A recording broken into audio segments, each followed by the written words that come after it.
Hey everyone, welcome to live QA number 139. It's the weekend before the holidays, before Christmas, and I am very jet lagged. Let me go ahead and mute this. See, I almost didn't mute it. Okay, so what's going on? Let's do some quick things for the newcomers. If you're watching this episode, whatever the highlighted question of the week or most interesting or longest that we talked about question will be in the thumbnail and the title. So the questions are indexed down below. So if you're curious about any of the questions or anything we talk about, there'll be an index when you guys watch this again on replay. And if you want to listen to it as a podcast, you can do that as well as on iTunes and SoundCloud and those sources. And most people prefer to listen as a podcast, but of course it's up to you. And this week will be a little different because I am very jet lagged. Since the last time we talked, since last Friday, I have been to San Francisco. I've been to London. I have been to Germany. And I know somewhere else. Oh, I was in Chicago for a minute. I'm laughing because literally, this is probably the most jet lagged I've ever been. Yesterday, I slept for 12 hours, was up for 4, and then went back to sleep, I think, another 10 hours. So that'll tell you how much it took to get back on track. What was I doing? Some of you guys are probably wondering what was going on. Actually, believe it or not, this has been something in the works for a long time since, June. Sadowski Guitars and Basses, if you're familiar with them, Roger Sadowski, who makes amazing bass guitars and electric guitars, of course, that we all know. If you're in the high-end market, you know who he is, has made a deal with Warwick Framus so that they're the exclusive distributor of his licensed exclusive distributor of his product. So he'll continue to make Sadowski NYC, in other words, just a few basses out of his shop, him personally with a crew. This will be something done, of course, for those that want the highest end, Sadowski instruments that they've always wanted. But now there'll be new options, and some of the options are you can buy a custom shop Sadowski out of Germany, or you can buy a Metro bass, which is like a more of a not mass-produced, but mass-produced Sadowski out of the German facility, or the Metro Express, which is his lowest price line, and those will be made probably in China. And then you can get a more, this will be the least expensive Sadowski ever brought to the consumer market. Some of you guys are probably not sure what's interesting about that, but what I will tell you is this. There are a few people on a list on one hand that I can put that I was like, man, if I ever get to meet them, I'm going to pick their brain. And Roger Sadowski was one, and I did. That man probably, he seems to still like me. I hope he still does, because I probably asked him about 6,000 questions. I kind of felt a little starstruck talking to him most of the time. During breakfast, during lunch, during the dinner, during every minute in between. I had a lot of pre-loaded questions for him. Then I thought of questions while I was there, and I just picked his brain, and it was great. It was great to be around that caliber of master luthier, even though he said, which is something I even like more about him, he doesn't like to be called a luthier.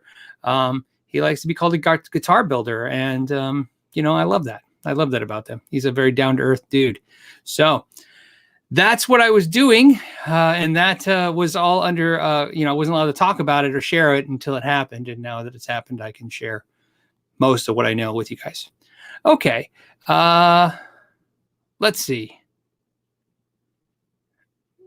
What else?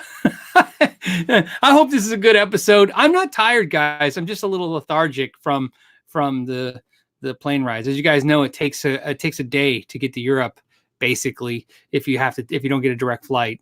So it's just a lot of traveling and time zone differences. What else do we got? I know there's some super chats and some stuff. Hey, Eddie did some jet lag recovery brew funds. Yeah, that's the thing. That's the thing that stinks when you come back. You pretty much don't want to drink or anything because it's just caffeine to keep you up. You're trying to get back on my clock. So, but I appreciate it very much. And but that was a big deal. That was really fun to do too, by the way. And while we're there, we shot some content and we did some stuff because we were there, and it was really cool. Okay, so let's get. I know you guys got some questions because I've seen them come in. Let's hit Matt Wells real quick. Matt Wells got a question. He says, hey, Phil, any advice to stop the voices transmitting from my amp when guitar volume is turned down? I'm in a small apartment, not many places to move the amp around. Thanks. Stop the voices transmitting. What voices? From my amp. I don't understand the question, Matt. I'm really confused. Okay, so I understand you're playing your amp in an apartment. Are you trying to say like radio transmissions are coming through your amp? I hope that's what you mean, because I understand the stopping the voices part. My guess is if there's voices coming through your amplifier. Hold on, I'm reading it just to make sure I'm double sure. Your problem could be your guitar cables. Because remember, think of your amplifier as part of an antenna, of course, but those cables are going to really make that a bigger problem than normal. So you can be using. So my first question would be: are you using quality guitar cables? Not expensive ones. Please don't confuse the two. There is a big difference between a quality guitar cable and an expensive one. So I mean, you can find a quality guitar cable for $20 and less, no problem. But sometimes, guitar cables are junk, and that's where you have to watch that where you buy them. That could be part of your problem. It could also be coming from your guitar, but either way, I would check that first. Okay, what else? We got another one right here. Let's see if it lets me go right to it. Nope. See, I hate how Steampunk says, I've heard voices on my amp from neighbors back in the 70s. So maybe this is a thing I don't know about. You can hear people like in other rooms talking through your amp, like microphonically. Is that what you guys are talking about? It kind of makes sense, right? I guess that's what you're saying. Are you staring there with your guitar when you're not playing? The people are voices from the other rooms because you're so close are coming through your amp. I've never had that experience. So that's a new one for me. So that one would definitely need to be talked about more because I've never even heard of such thing. But I guess it makes sense because technically you are creating a microphone with your guitar and your amp. Alexander says, what's the perfect tool to smooth out sharp fret edges? It's going to be the my favorite by far is the Stu Mac fret finishing fret end file. I will put a link to Stu Mac. I'll put it direct to Stu Mac. If I put it through Amazon, Amazon, I get affiliate links, but Stu Mac ups the prices for their stuff on Amazon. So that's why I have trouble putting the Amazon links. So I just put you straight to Stu Mac. It just doesn't make sense to pay more because trust me, I don't get enough to make that even make sense, even if you wanted to do it as a thing to help the channel. But that's the file I use. In fact, I use that file. In fact, there's only one file I could ever use. That would be the file I use. And there's a lot of great files, or I should say capable files outside the Stu Mac realm. I would never tell anybody, hey, you have to buy all these files from one place. You can buy files anywhere. This one file, though, I found it to be pretty magical to where the point is I've found almost no repair shops, luthier shops that I've been in where they're not using that same file. It seems like we're all kind of been gravitating towards that file. So it's the fret and dress file. That's the one I would recommend. It's not expensive. It might be, I think it's under $10. Doesn't matter what it is. It takes you a while to wear that file out. It's basically, we call it a file, but it's really it's just diamond flakes stuck on the metal. You know what I mean? I don't know if there's a term for that. I mean, technically that's a file too. But what I mean by it's not a file, it's not one directional. You can go back and forth like sandpaper, which is nice. And it takes a beating.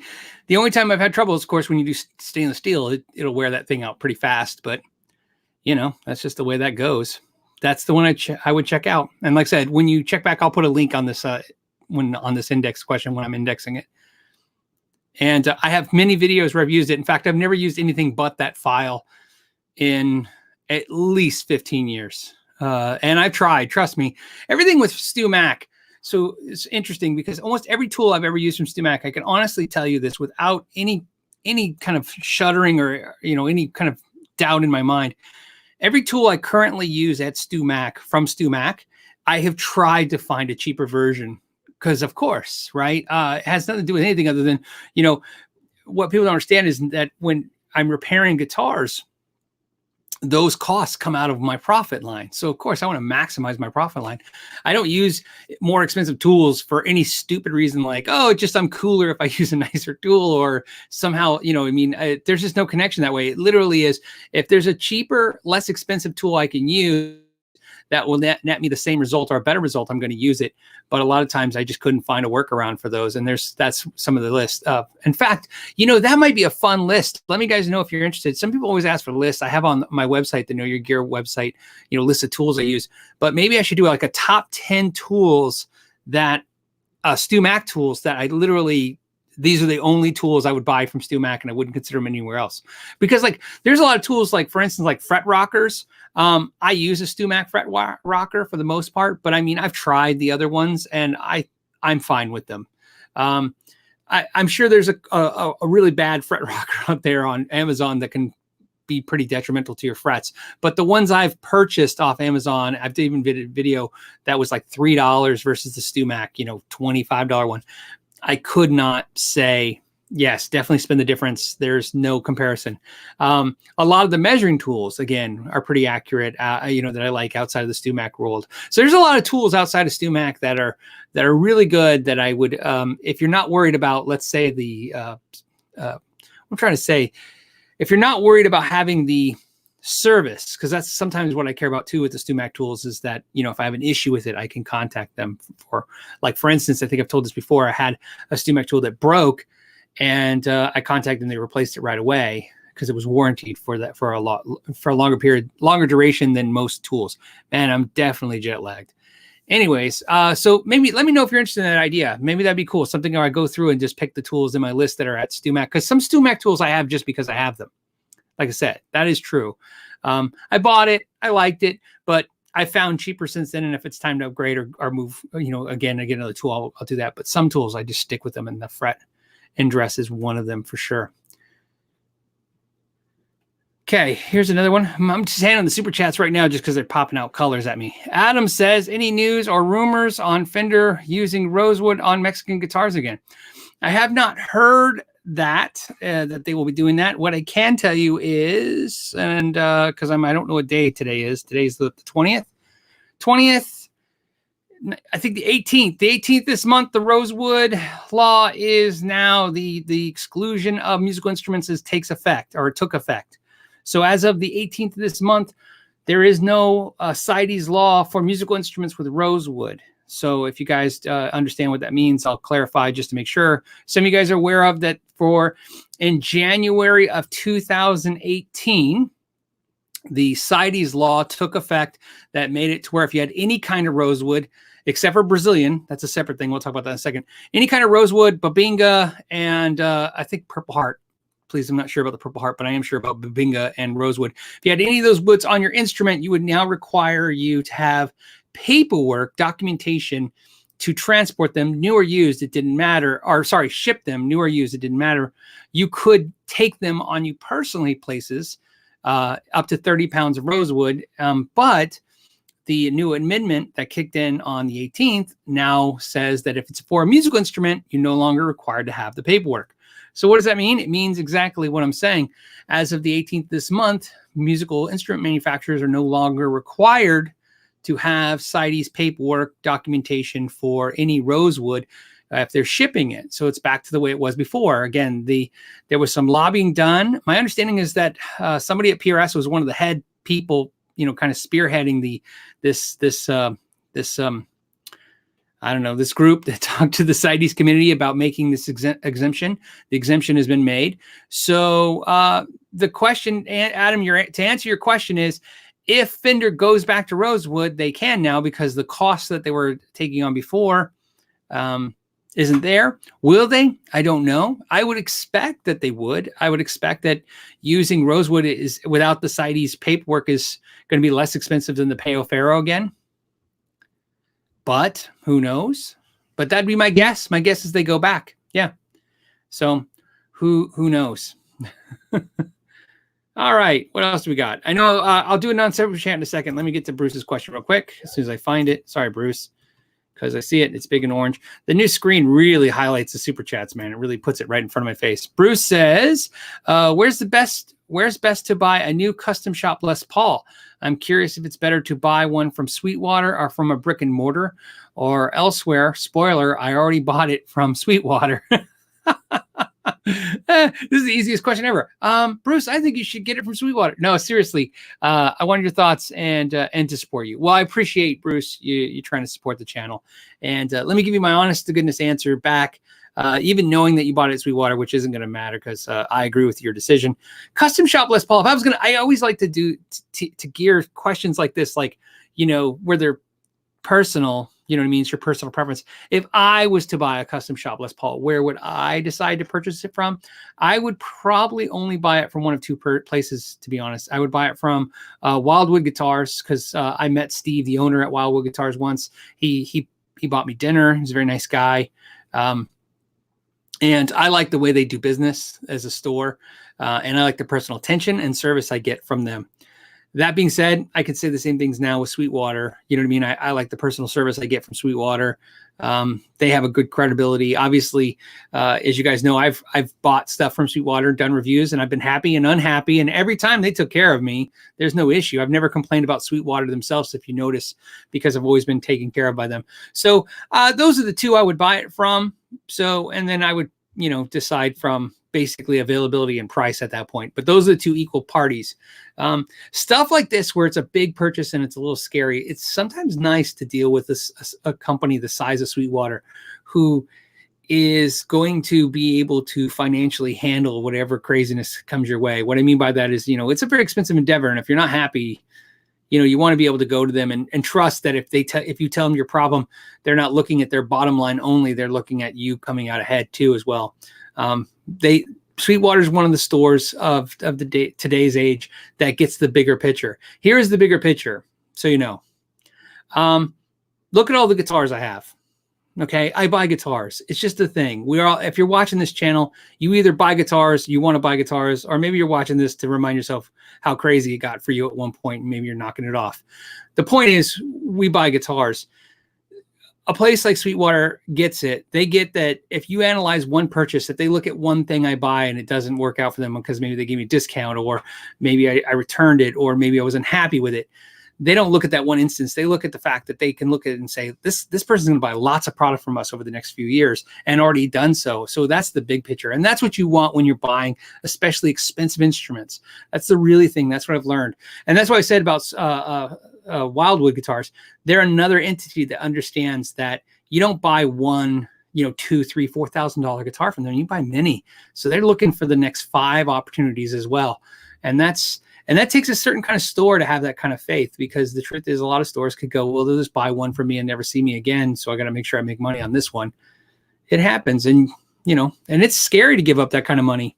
So I think the general consensus is for a lot of people is that if you buy a $3,000 guitar, it's because you have a lot of money. The truth is there are people who make not a lot of money and buy a $3,000 guitar because that's all they have. You know, hey, we're musicians. Everybody understands this. I had a friend once that had a spare tire. This is a true story. He has a spare tire on his back tire.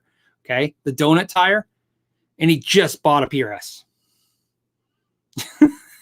And I should point out, the reason why he had the donut tire on his car is because he couldn't afford a tire. He had just bought his PRS. That's a musician's mentality. I'm not making fun of it because we've done it. I'm just as guilty. Okay, let's do a non-super chat. I see another one super chat, but I'm gonna hold it just because there's been a couple. Let's see.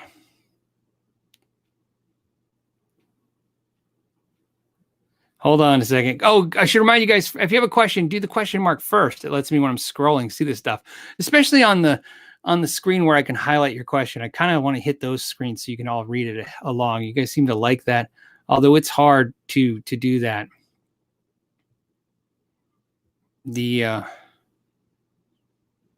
Okay, here's one from Rob. He says, triple question mark, which is good. Maybe made it easy for me to see.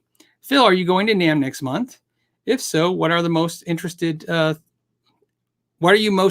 in taking a look at?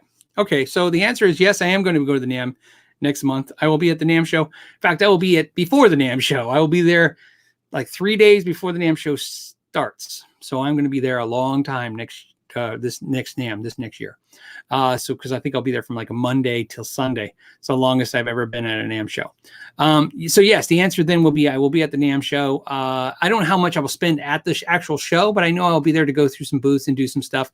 I have a cool idea that I want to execute on the first day Thursday. I think you guys will like. But that being said, what I'm excited about, I'm excited to see, because I'm an Ibanez freak and because I'm curious, I'm excited to see what the new Steve Vai guitar is going to be. And I just, kind of curious to see what that is. Scuttlebutt, lately on what's coming out, I haven't heard a whole lot of stuff. I haven't heard anybody like teasing a whole lot of stuff.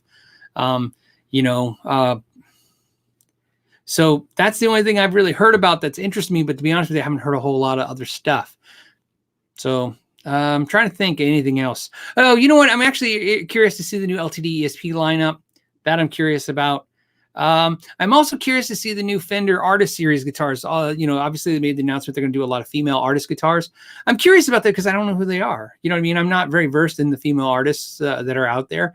I know female artists. I know pretty much as a typical guitar player, I know the typical female artists. And what's great about stuff like this is, and this has happened before with Fender to give them accolades, where they would highlight artists that I'd never heard of, or smaller kind of indie artists. They've done stuff like this in the past. And so I didn't get the impression, I could be wrong, I didn't get the impression that they're kind of trying to find the big female acts out there, that they're finding some indie artists. So it's cool because not only do you get to see the cool guitars and something different, then I get to go ahead and pull out my phone and go on iTunes and try to pull up some of their music and check some stuff out. It's always nice to check out new stuff.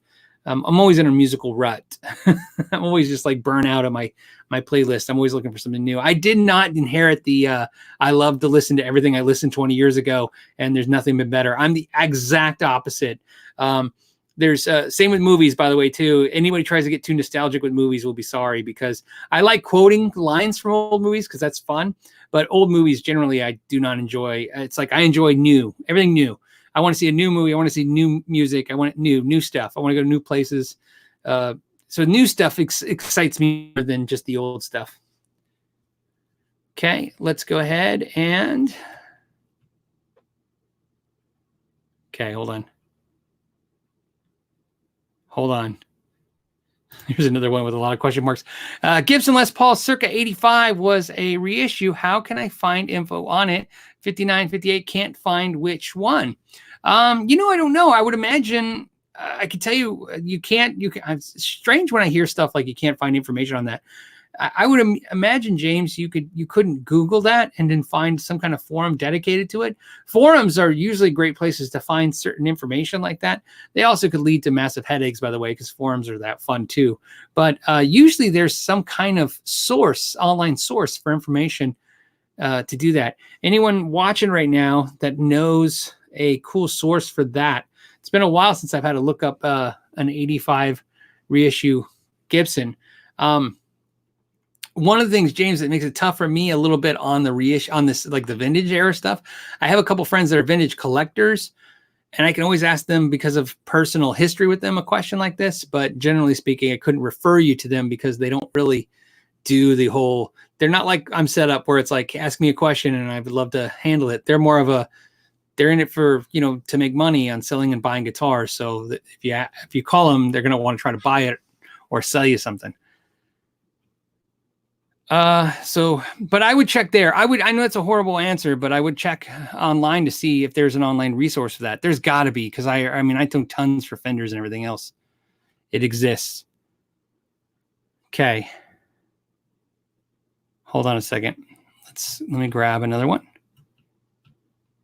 There's 500 of us and it's like moving. Normally it doesn't move. It moves faster, but I'm a little more tired than normal. Oh, here we go. Sander says, just because, keep on keeping on. Well, that was an easy thing to answer. Thanks, Sander.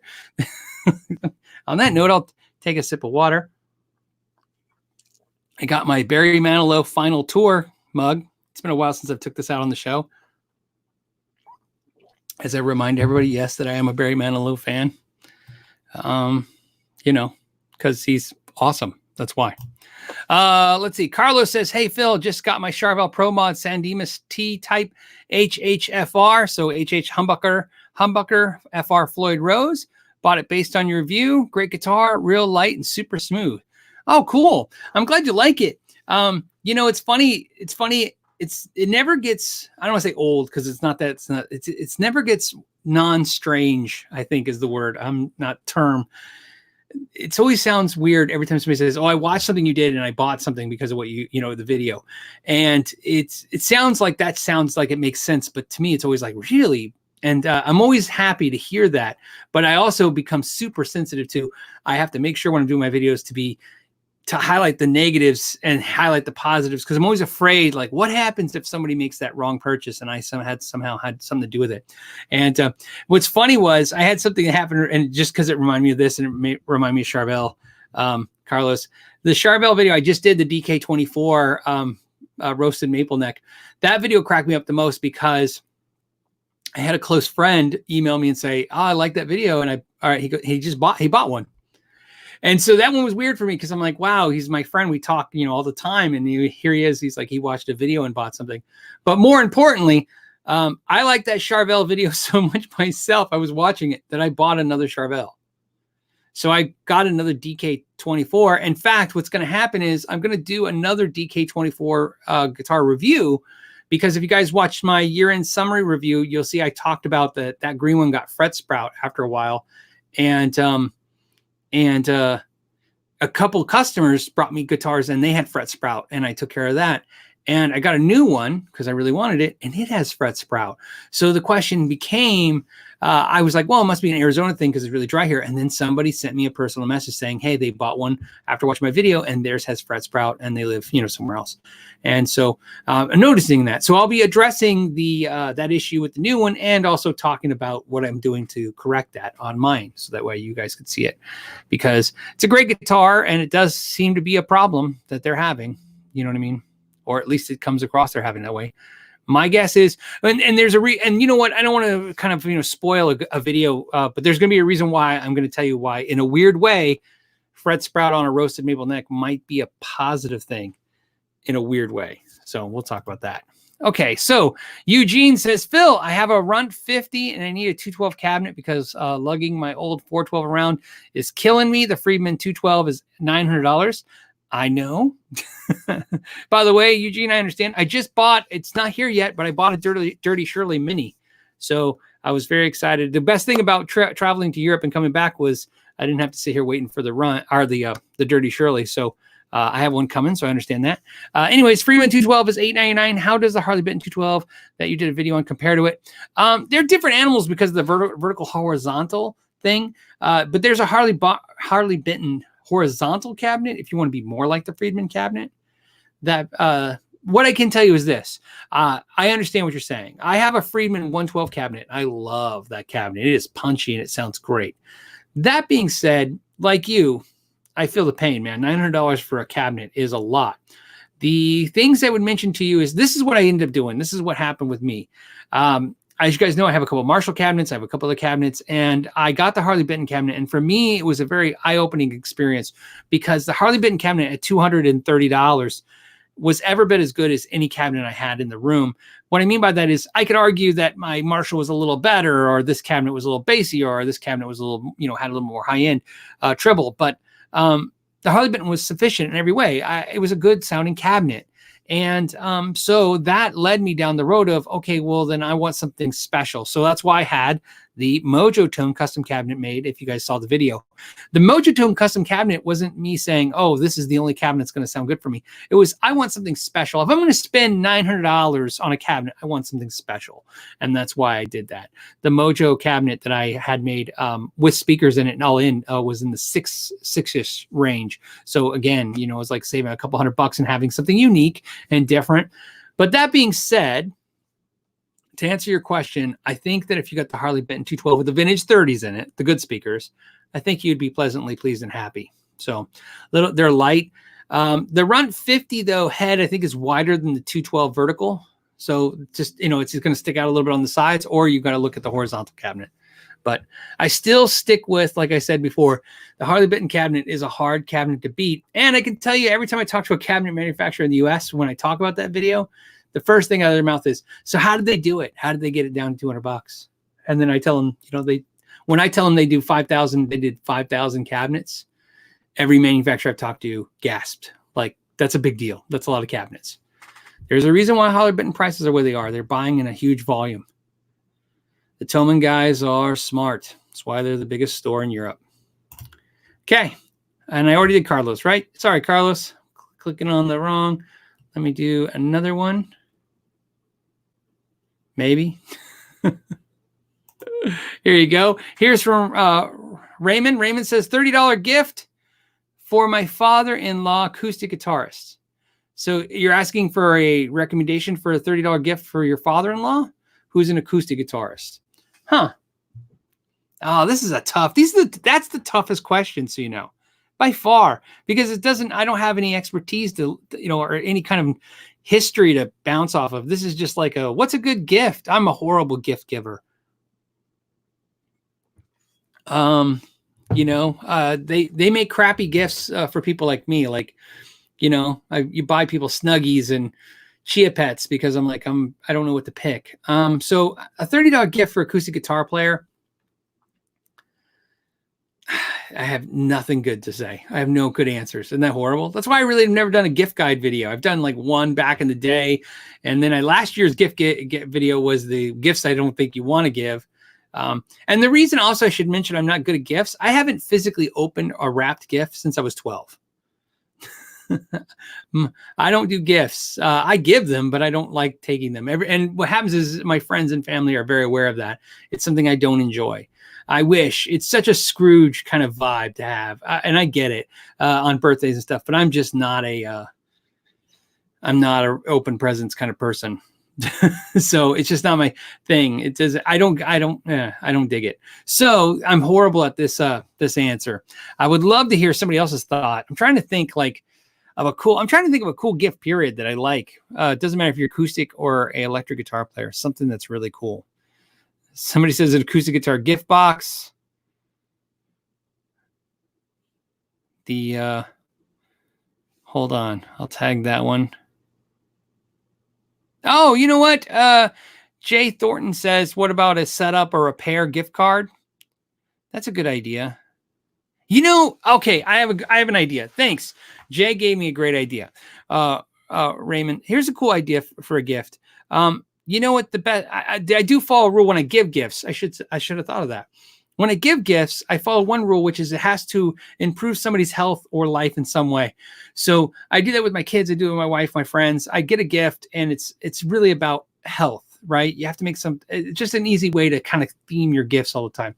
So what happens is one of the things you can do for your father-in-law is get him some kind of instructional thing for the guitar. So get him a book, or get him some lessons, online lesson program for the month or something like that. Getting something that's going to make him a better guitar player is a great gift. You know why? Because a lot of people appreciate gifts like that because it's things that they normally, we're all guilty of buying the shiny fun gadget and not the physical, or not the instruction and not the things we need, right? So getting them the thing that they need sometimes is a nice gift because it's something deep down everybody wants. No one ever goes, oh, I got a lesson. Like, it's great. Get them you can even do a private like $30 lesson with online with some famous guitar player. There's stuff like that out there. Or like I said, you can get them a lesson course, but do some kind of instruction, or even if it's a book, a how-to book and video series, something like that always goes over well. It's great. I got a question. Hold on. I lost the person. I don't know where to grab it that I asked it. So I apologize if I don't have your name. Here it is. Thomas. Thomas says the Sire basses. What do you think? What's the secret of their nice quality? Sire basses, if you don't know who that is, that's Marcus Miller. You guys know I'm a huge Marcus Miller fan. Marcus Miller's got his own line of basses called Sire basses, and they're very good. One thing I understand about the Sire basses that is unique is even though they're made import, I think Indonesian or Chinese made, they are made in their own factory. In other words, they're not made like a lot of manufacturers that do those kind of import instruments where they're made OEM by another manufacturer overseas. They're not made by Cortec or a small Chinese or Indonesian company we've never heard of. They're made by themselves. So part of the reason why they got their quality right is they're only making Sire basses. So that's where you get the most quality in factories, is when you notice is like, think about this. The factory that's going to make one product all the time is going to get good at it. It's just just the rules of how it's going to work, right? If they make Sire bases for 3 months and then they got to switch over and start making something else and then something else and something else, there's going to be a variance in their quality and how they work at it and how they care. You know what I mean? So to answer your question, Thomas, I believe the secret of the success of the Sire bases is they are one of the companies that have their own manufacturing. In other words, that factory is theirs and it only makes their instruments. Back to that question. Eric says, hey, Phil, how about a string swing or two as a gift? I love string swings. Those are great too. Those could all fall into that same category. Instruction, you could fall under like support things for your instrument. Guitar stands are one.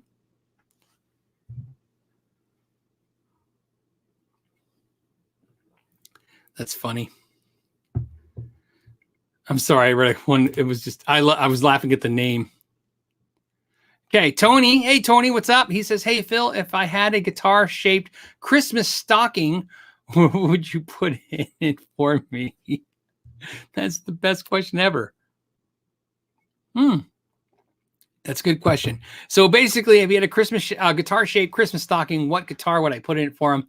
I'm looking around. Probably that Vader. I really enjoyed it.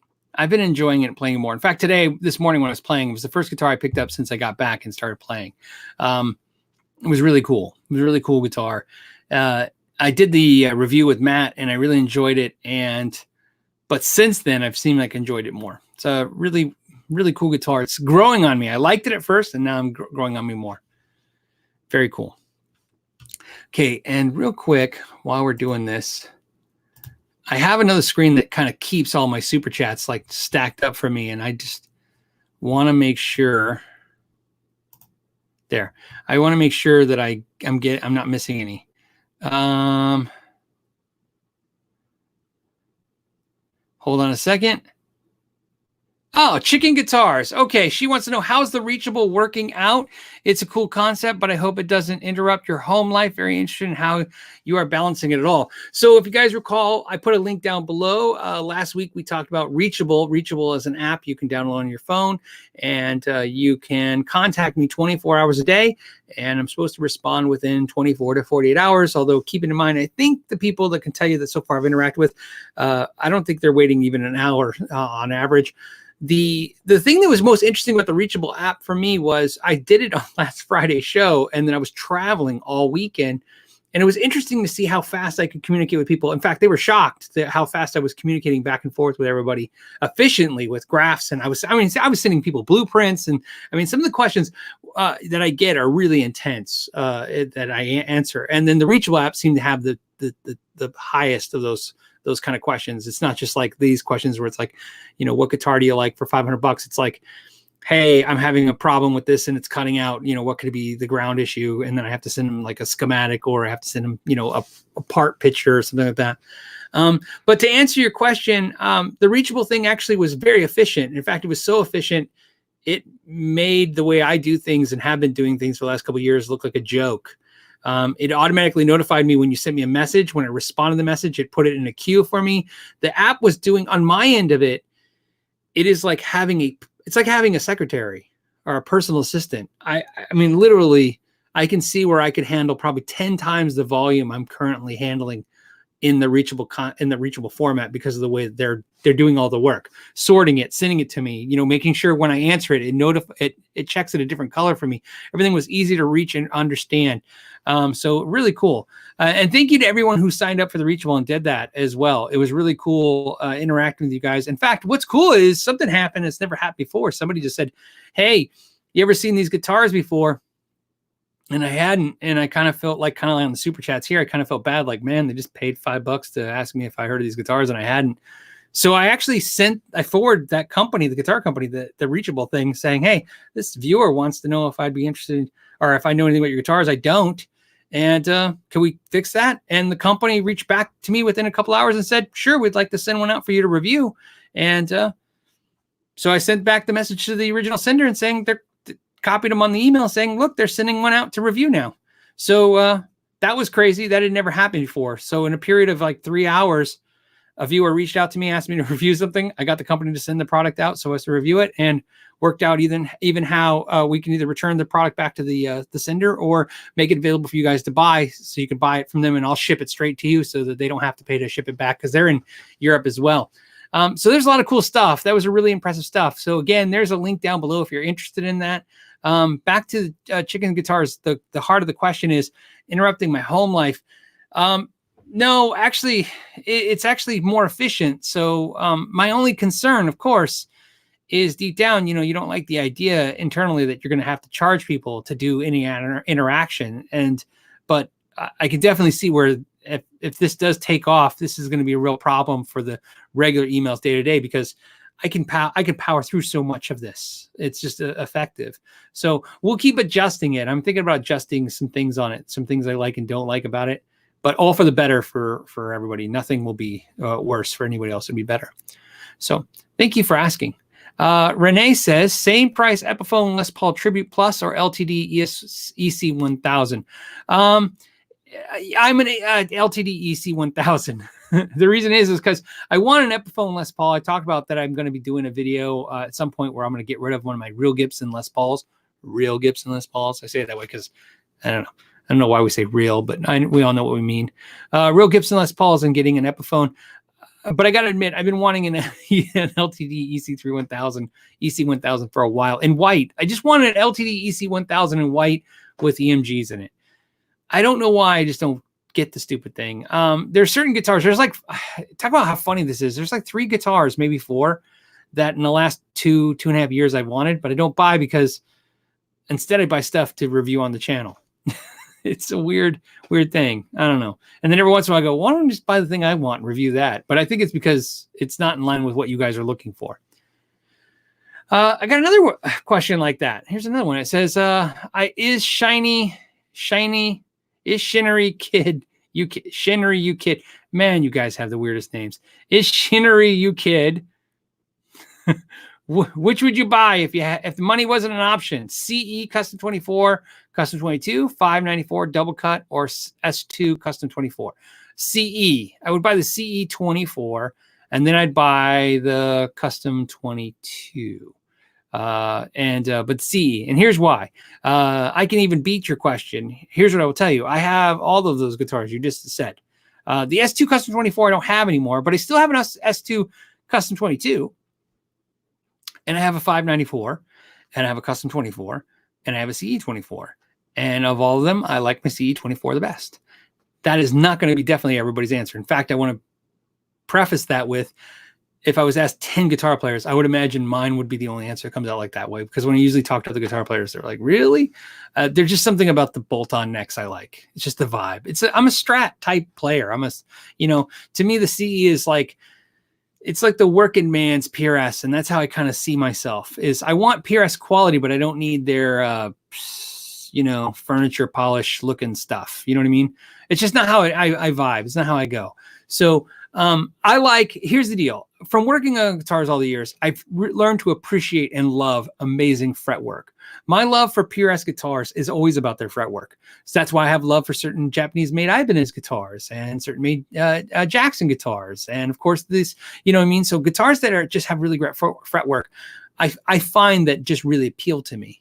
That's why I like them. So what I like about PRS is that what I've learned is the quality doesn't seem to move too much on that area. In other words, the S2s, the custom shop or custom core, and the the core, the S2 and the CEs all seem to have the same type of fretwork. In other words, I at least on my guitars, they all feel the same and sound the same when how the fretwork feels. So I like the CE. Okay. Columbia George says, adding a few coins to Ralph's tip jar. Now he's obligated to come back on the live show. Ralph's big thing is he can only do Saturdays, so I have to move the live show to Saturdays. So, and I almost did it this week. I almost moved Friday show to Saturday, and at the last minute, it just didn't work out. So, hold on. Let me get back to there was a lot of pin questions. Let me get back to some other stuff. Okay. Hold on. I'm just looking to see.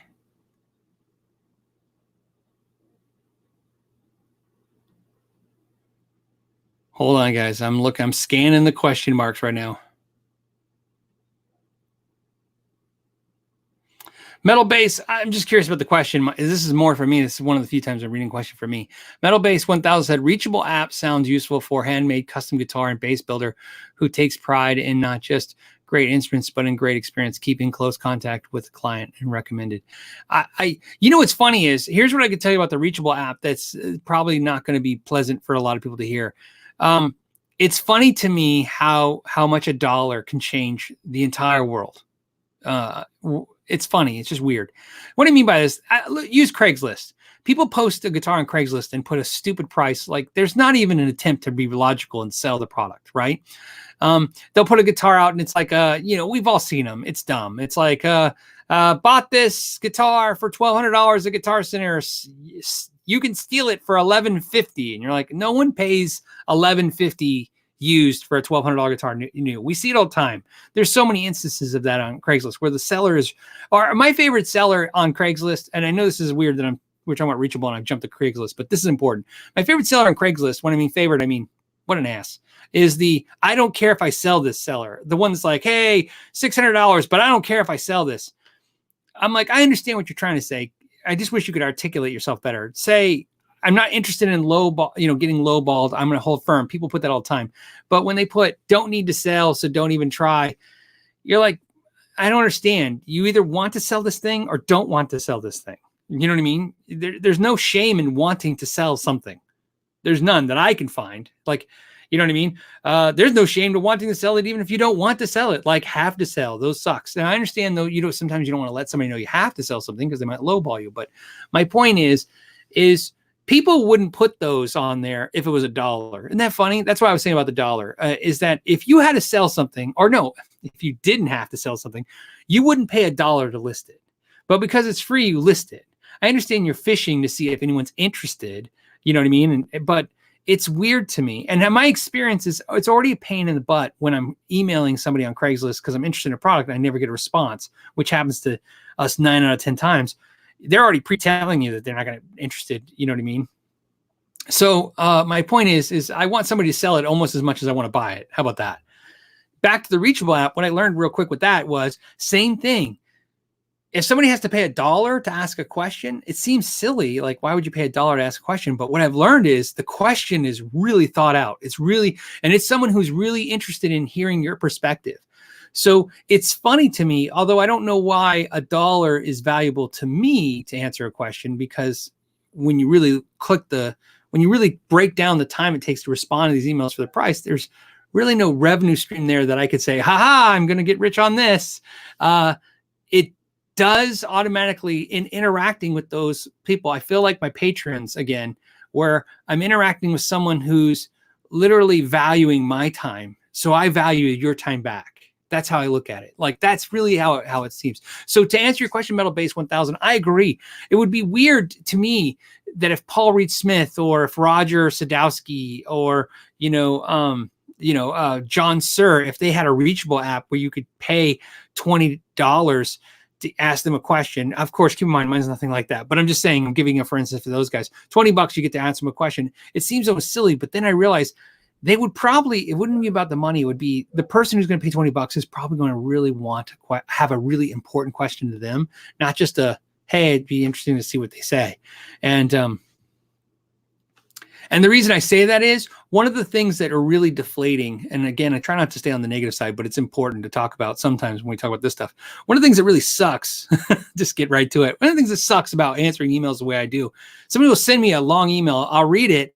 I'll respond. And in my response is how I need more information for them to figure out how to help them. And I never get a response. And you're like, I'm so glad I spent the time taking time to respond back to you. And I'm sure some people feel the same way back to me, that they, interact with me and somehow I got lost. And so I don't take it personal, because I wouldn't want anybody to take it personal if I've done the mistake back to them. But you get the idea. It's a little frustrating. This was very, very, very tuned in system. So very cool. Like I said, I can definitely see where I'm going to want to use this for a long time because of the fact that it really is a great way to communicate with people in that way. Let's see.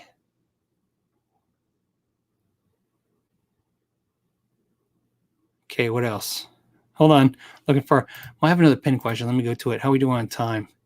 I think we're down the 10-minute window, but Sanders said, just because, keep on keeping on. I appreciate that. I think it's because of Christmas. You guys are really crazy with the super chats today. It looks like there's a lot of them.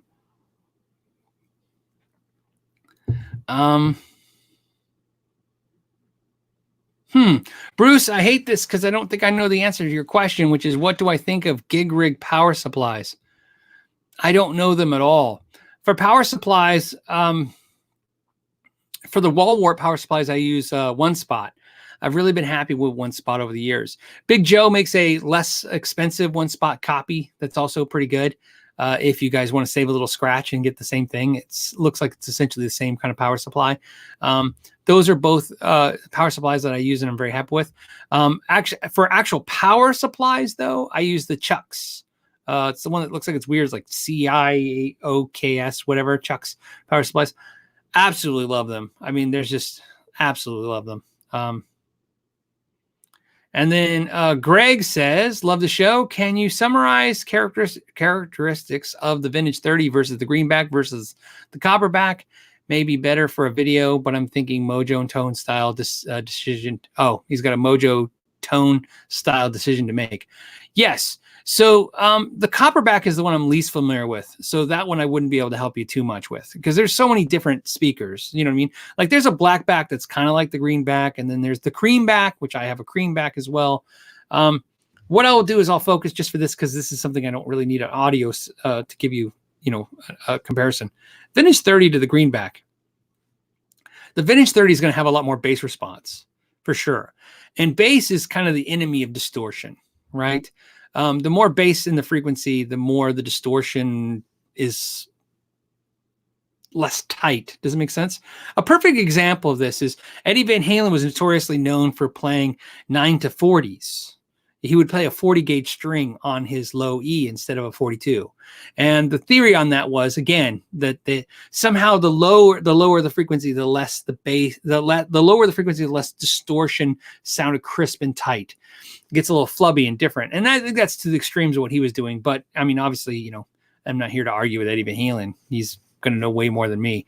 But but to the Vintage 30 greenback, to me, the greenbacks have a more fizzier distortion. I like them if you want, especially if your amp is breaking up and it doesn't have a lot of distortion already.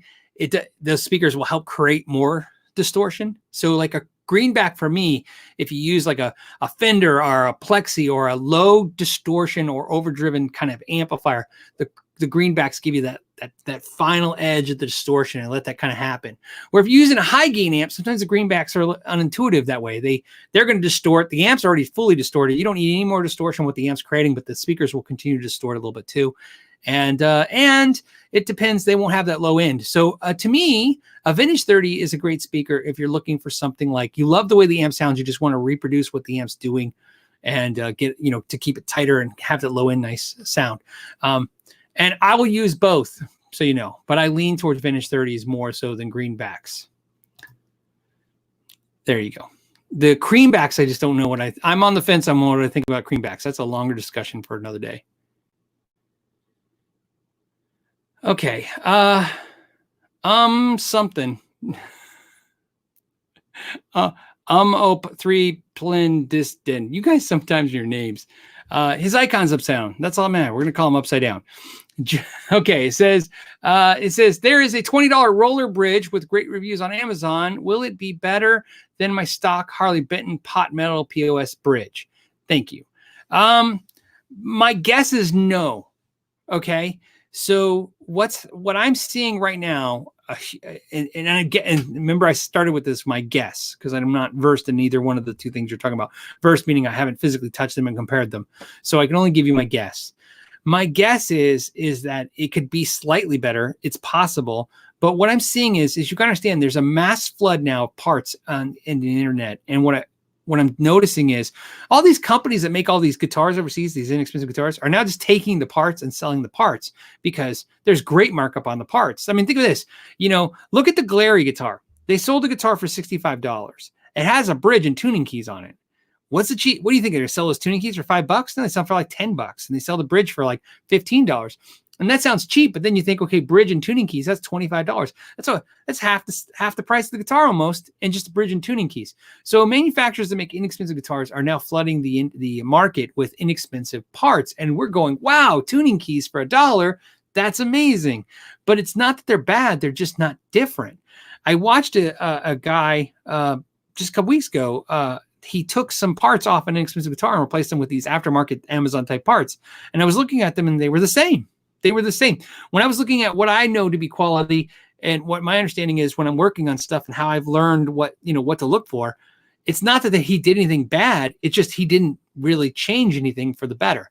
So my guess is no. It's the roller bridge is probably great, and it's probably a little better. You know what I mean? It's possible. Just because you said where you're throwing me off is you put POS, right? You're saying your current bridge is junk.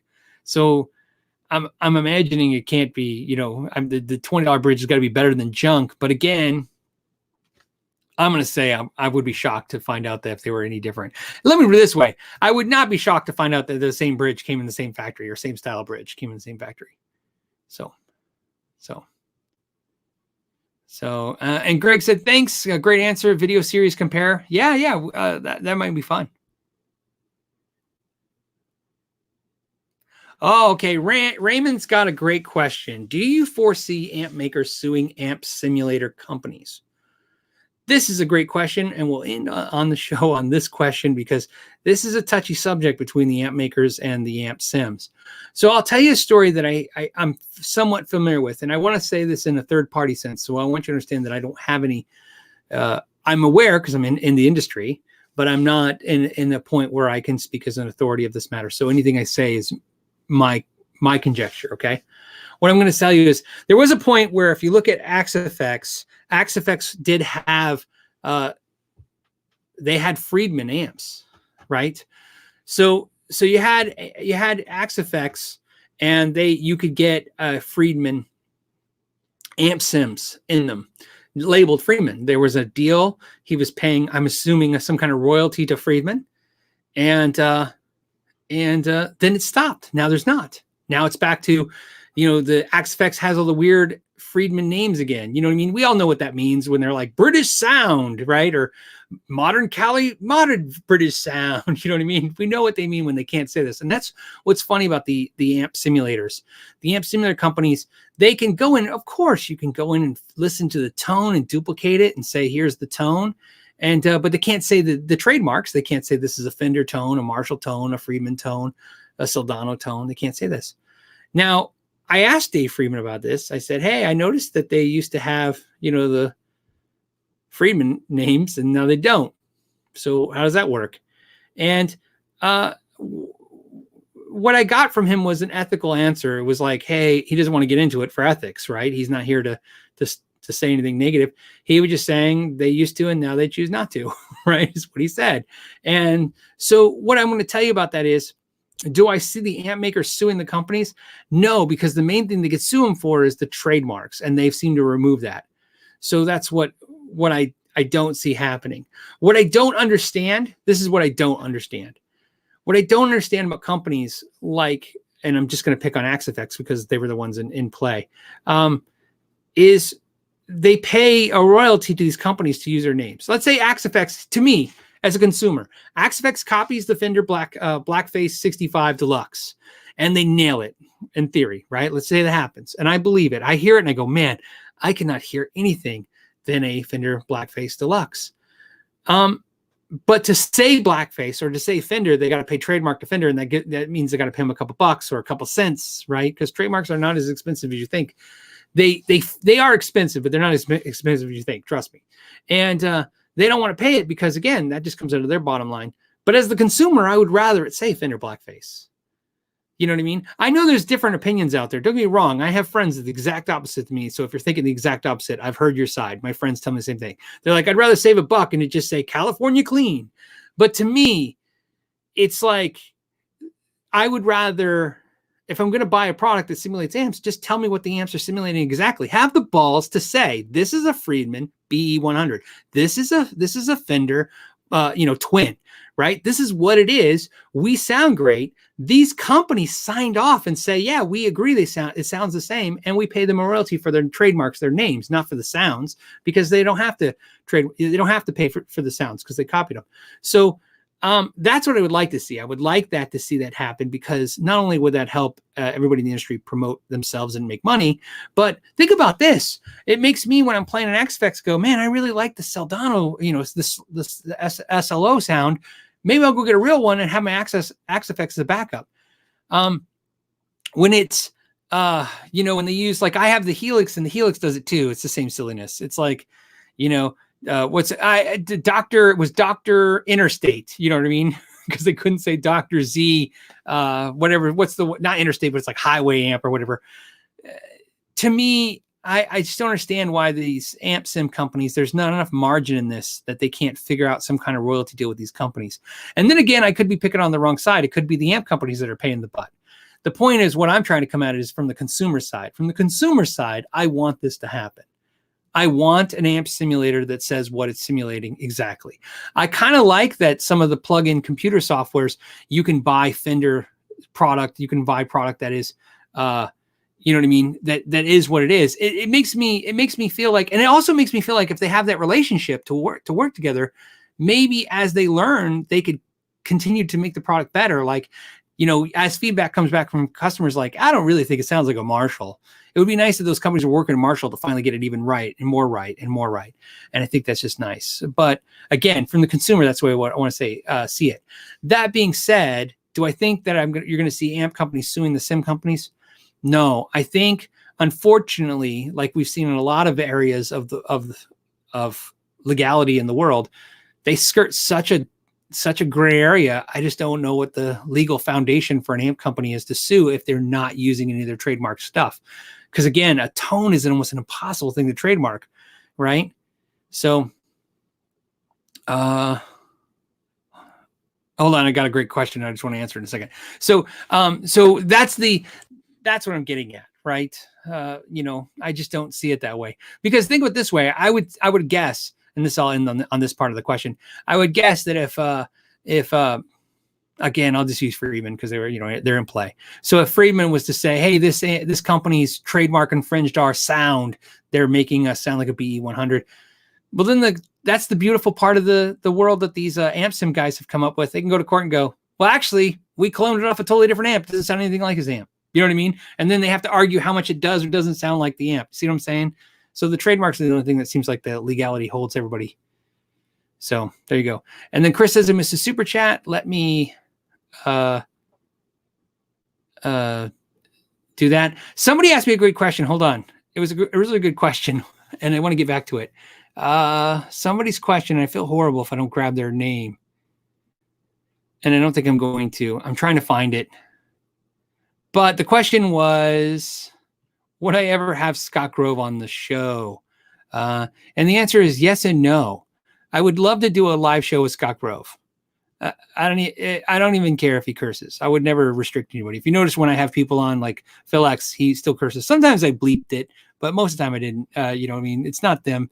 It's there. You know what I mean? So Scott, I would have Scott on. I just wouldn't do it on one of these. I would do it on a separate addendum show, because that way people who would be interested in it would watch it, and then people who are not interested and just want to see this kind of type thing that I do, I wouldn't take away from that. But to answer your question, yeah, I've never reached out to him. You know what it is? You know, one thing I liked about Scott, I've always liked about Scott, is that he is, well, he's opinionated. And, but because he is opinionated, he tends to, you know, he has his own rules, and he does his own thing. So I'm not sure how into it he would be. It was David Elfson. Thank you, David. But yeah, you know, yes, would I do it? Absolutely. Just because I'd love to see how crazy, it would be crazy. It'd be a crazy show. It'd be fun. He's knowledgeable, but he's entertaining. Like I said, he was one of my first channels I ever watched. It was him. I think I told you guys this. I listened to him, Chapman, of course, Gearman Dude, the Tone King. Those were all like my early channels that I used to watch. So, okay, there's a super chat. Somebody said I missed a super chat. Hold on. I don't want to leave and not scoop that up. Michael just did a super chat for no reason. I appreciate that. And it was Chris, right? Hold on. Please bear with me, guys, as I read through.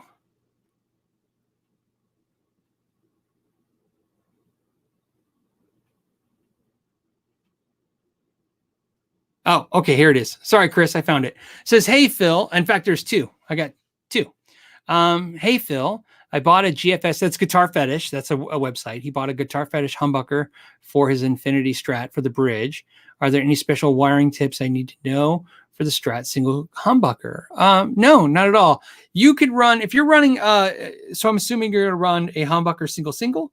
You could run that and leave the 250K potentiometers in there. You'd be fine. In your Infinity Strat, there's no problem at all if you want to leave, install the humbucker and still have everything to 250s. You're totally fine with doing that. I wouldn't worry about it. If you want to switch that out, you can. I would not switch out, if I had a humbucker single Strat, I would not switch out the potentiometers to 500Ks. I would leave them at 250Ks, or I would buy a stackable 250K to 500K. That's something they sell on Sweetwater. Fender makes it. It's a stackable volume potentiometer. It has a 250K on one side and a 500 on the other. And then you just wire single coils to the 250K and you wire the humbucker to the 500K. And it's just so everybody sees the, kind of the resistance they want. But again, is it that important? No, millions of guitars have made millions of albums exactly wired up the way you're about to do it. So no, nothing you need to know in particular. So you're good to go. So. And Shut Up, Let's Talk says, old Ibanez trim is snapping the B string. Help. So the Ibanez trims, a lot of tremolos are, not the best quality metal. And so you might want to have a burr on there. That happens. And it's one of those things like you think you're going to see it. You won't see it. You're going to have to feel for it. So what you want to do on your B string is take the string off, take your finger and physically move it around that area where the string is, especially where the string is coming in contact with. Make sure you don't feel any burrs or anything. If you don't feel anything, take a piece of paper and wrap it over your finger, tissue paper even better, just paper, and then do it and see if you can scratch the paper or find anything. If you can't, then doesn't matter if you can't. At that point, you still have to polish it. So what you want to do is polish it. And there's a ton of things you can use to do that. You can use some micro mesh to do that, which is what I prefer. You can use steel wool, but again, you're going to have to take masking tape of some sort and tape up all your pickups so that the fibers off the steel wool don't get on the pickups, and just go ahead and use that to polish it out. If, believe it or not, I have found great success with this. If you have an old piece of leather, that works perfect. You know what I mean? Especially the inside of the leather where it's rough. A piece of leather works to me the best. I just go in there and just rub the spot where the string is coming in and try to smooth out anywhere where it can cut the string. And in your brain, you're thinking, well, I'm not seeing any sharp ends. Trust me, we're talking about something so small, you don't feel it because it's not something that will cut the string. It's just over time, it works on it works on cutting a dent into the string. And then that, I don't want to say dent, but you understand, cutting a mark into the string and then it breaks. That's usually what I would recommend to do. Okay, that was easy. I like those last two questions. Those are cool. Those are fun. And then another weird thing I just want to talk about because it's Christmas. It's just a weird thing. As you guys know, I was in Europe. I was at the Sadowski event.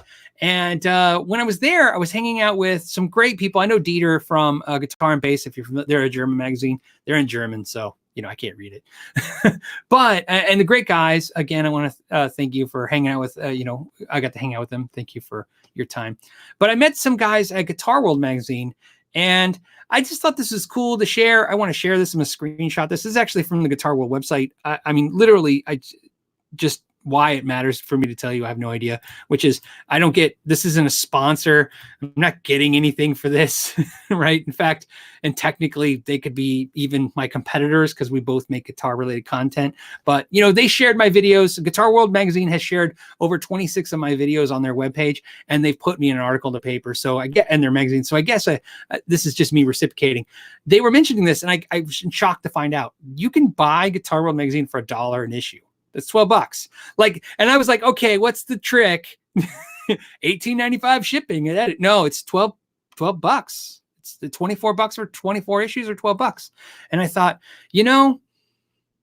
could you imagine 20 years ago when Is that when people say okay boomers when you say stuff like that? Like, oh, back in the day. But I mean, I don't know. $12 for 12 magazine just seems super cool.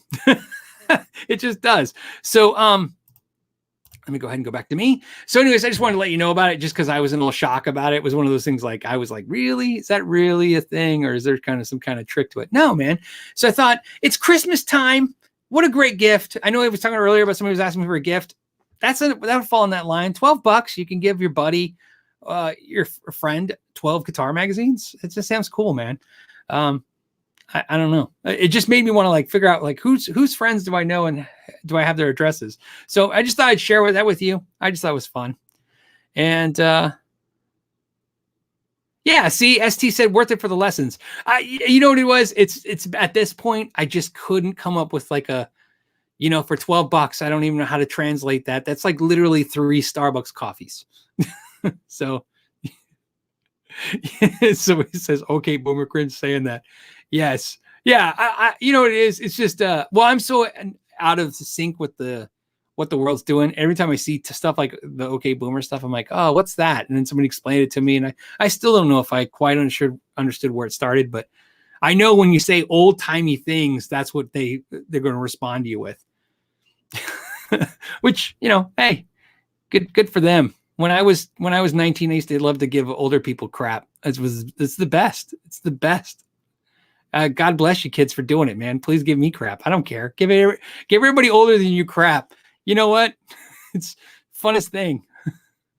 So, all right. On that note, I think I'm going to let you guys go. I'm just going to double a real quick check, make sure no super chat pounded in at the last minute. And it did. And that's why I want to check. Okay. HK's got a question, and it's a strange one. It says, what's dead too soon star? So I get it. It's not that they passed away. It was too soon. Would I resurrect and record with? Oh, that's tough. You know why? Because you're asking me 2 questions. I know it sounds silly to overthink this. There's stars that died too soon that are talented that I would love to come back and make a last album or some music and see them again perform. Record with's tricky because some of the ones I can tell you right now, the first one I think of is Jaco Pastorius. But record with, I wouldn't have the guts to even, I would tune his instrument up for him. How about that? Be like, here you go, Jaco. Can't wait to see what you do with it. But so you answer your question, it would be Jaco Pastorius. And the reason I say that is there's so many good answers. You know what I mean? When you do a question like that, but here's why I do it. Jaco, with the, Weather Report and stuff, he's one of the few musicians that passed away too young that, like when I think of John Lennon, and I think of the Beatles and I think of the extensive Beatles catalog, and I'm sure it would be great to see more music. And I always think of that whenever we see musicians who died too young. I always say all the music we could still have would be great. But Jaco, this seems to be when I got into Jaco, it seemed like as soon as I got into it, I was done. I was like, wow, that's it. That's all that's out there. It's not more of this. I almost say the same thing about Hendrix, too. Same thing, because his career was so short. It's great stuff, but there's just not vast catalogs of it. So there you go. There's my answer. I hope that was good. And on that note, it's time to get ready for the holidays. And hold on. And then I don't know if it's a question. Wolverine was saying TK was there too. I think he means with in Europe and Germany and stuff. Yep, the Tone King was there as well. I actually did some videos with TK, of course. We did some crazy ones too. I didn't talk about it so much on the show, so is because so much of what we did there was kind of crazy. And I don't want to ruin any of it. It was really fun. Plus, there's some stuff that I just know that won't make it. You know what I mean? Out. So I didn't know what of it will and what of it don't. But of course,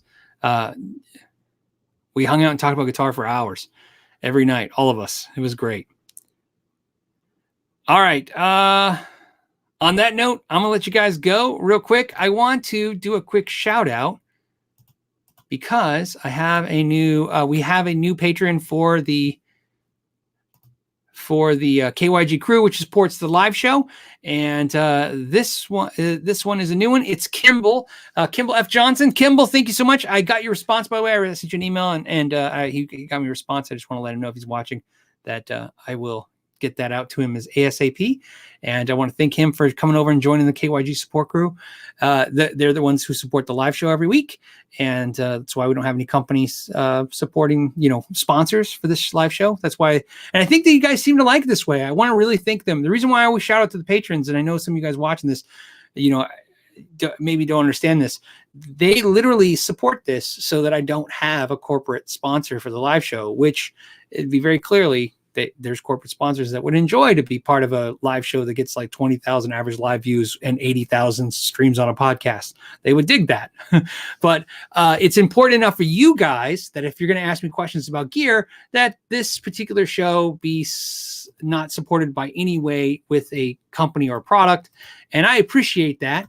And that's why we do it this way. And I'm shocked week after week, month after month that you guys have held in for so long doing this, 139 episodes. And you guys keep paying the bills for it. I appreciate it. It's crazy. And I just want to thank you because it's the end of the year and it's the holidays and it's another year that you guys literally made this happen. Thank you to all of you. Plus, of course, I can't think of them without thinking you crazy guys and gals that hang out with me every Friday. So it's really cool. It is highlight of the week. That is for sure. On that note, I'm going to let you go and have a Merry Christmas. And if you don't do Christmas, just have an awesome week.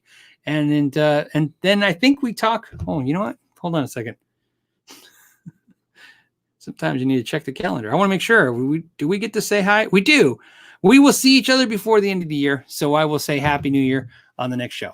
As always, guys, I want to thank you guys so much for your time. And until next time, know your gear. Ta-da.